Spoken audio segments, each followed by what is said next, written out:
अस्सलाम वालेकुम, कैसे हैं आप सब। उम्मीद है कि आप सब खैरियत से होंगे। अल्लाह ताला आप सबको अपनी से मान में रखिए। आज हम आपके लिए लेकर आए हैं मौसम्मी का जूस। मौसम्मी का जूस बहुत ही मज़े का होता है, बहुत ही टेस्टी होता है। ये बुखार के लिए बहुत ही अच्छा होता है मौसम्मी। ये देखें, माशाल्लाह से बहुत ही अच्छा है। आपने आधा किलो या 1 किलो मौसम्मी ले लेते हैं, उसमें सिर्फ 2 गिलास ही जूस के निकलते हैं, ज़्यादा नहीं निकलते।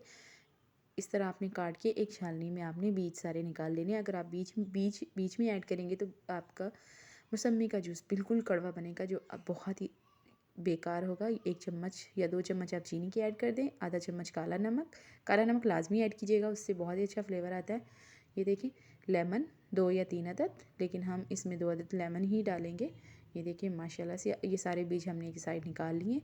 ये देखिए इतना जूस निकलता है सिर्फ 1 किलो या 2 किलो मौसम्मी में, 2 गिलास ही। माशाल्लाह से बहुत ही अमेजिंग, बहुत ही यम्मी रेसिपी, एक बार ट्राई करके ज़रूर देखिएगा।